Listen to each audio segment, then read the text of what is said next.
नमस्कार। आज हम डॉक्टर उत्कर्ष त्रिवेदी जी के पास पहुंचे हुए हैं और इसलिए पहुंचे हुए हैं क्योंकि कोरोना महामारी देश में समाप्त नहीं हुई है और दूसरी ओर एक और बीमारी समाचार में दिखाई पड़ रही है जिसका नाम है ब्लैक फंगस। ब्लैक फंगस क्या होता है, किन लोगों में ये जो ब्लैक फंगस है अटैक कर रहा है, क्या लक्षण है ब्लैक फंगस का, इन सब चीज़ों को जानने के लिए हम उत्कर्ष त्रिवेदी सर के पास पहुंचे हुए हैं। सर, सबसे पहले हमारे चैनल में आपका स्वागत है। बहुत बहुत धन्यवाद। सर, जो ब्लैक फंगस है जो लगातार खबरों में दिखाई जा रही है, क्या है ब्लैक फंगस?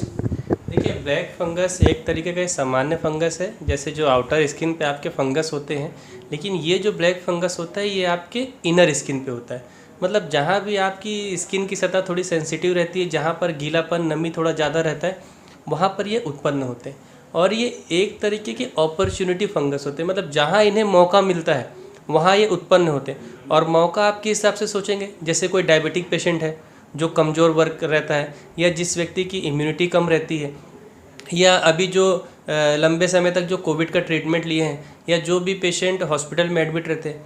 कई बार ऐसा क्या होता है कि जैसे हम घर पे भी ऑक्सीजन मशीनें जो यूज़ करते हैं और हॉस्पिटल में भी यूज़ करते हैं, कई बार वो ठीक तरीके से मतलब सफाई नहीं हो पाती उनकी, तो वो गीले रहते हैं, उन पर नमी रहती है और जो इन्फेक्शन बैक्टीरिया का उसमें रहता है, कभी कभार वो क्या रहता है उन्हीं पाइप के थ्रू अंदर चला जाता है।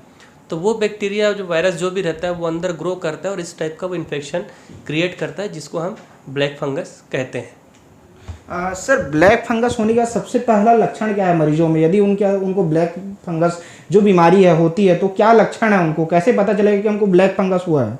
देखिए, सबसे पहले हमें क्या करना है कि अगर आपको किसी भी वक्त अगर यहाँ पर थोड़ा झुंझुनी टाइप का जो आपका ये एरिया जो रहता है सबसे ज़्यादा सेंसिटिव है, अगर यहाँ पर आपको झुंझुनी लग रहा है, या आपकी आंखें लाल दिख रही हैं, या शरीर में कहीं भी आपको एक काला स्पॉट दिखता है, या आपका जो तालू रहता है यहाँ पर मुंह के अंदर का, अगर यहाँ भी आपको कुछ भी काला स्पॉट दिखता है तो आप तुरंत अपने डॉक्टर के संपर्क में करें, क्योंकि अभी की जो आंखें लाल हो रही हैं इसको हमें सामान्य रूप से नहीं लेना है।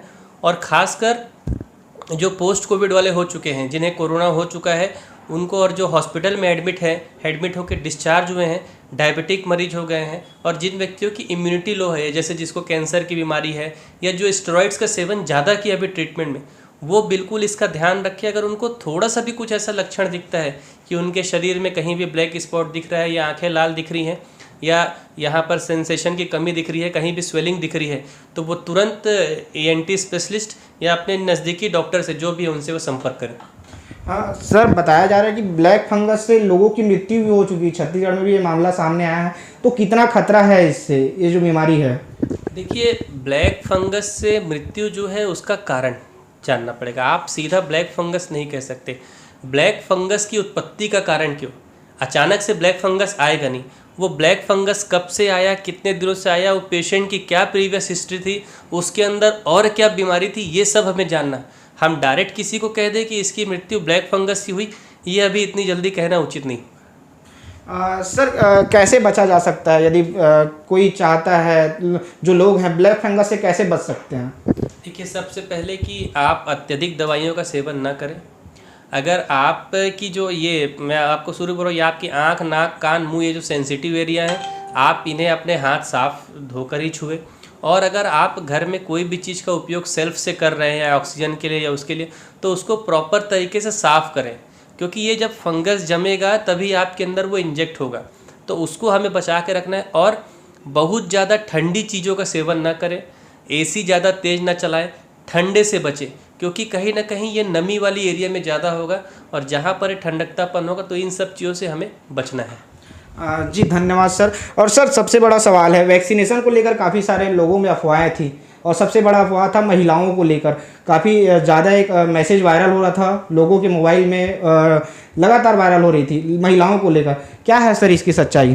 देखिए, आजकल अफवाहें और नेगेटिव खबरें बहुत तेज़ी से पैर पसारती हैं, और एक वही कारण है कि कोरोना भी बढ़ने का कारण व्हाट्सएप और फेसबुक ही है, क्योंकि कहीं ना कहीं ऐसी चीज़ें आ रही हैं, ये खाइए, ये पीजिए, वो पीजिए, तो ये नुकसान दे रही हैं। उसी प्रकार कई ऐसे तत्व रहते हैं जो देश विरोधी लोग रहते हैं, जो चाहते हैं कि देश के लोगों का नुकसान हो, वो इस तरीके के मैसेज फॉरवर्ड करते रहते हैं।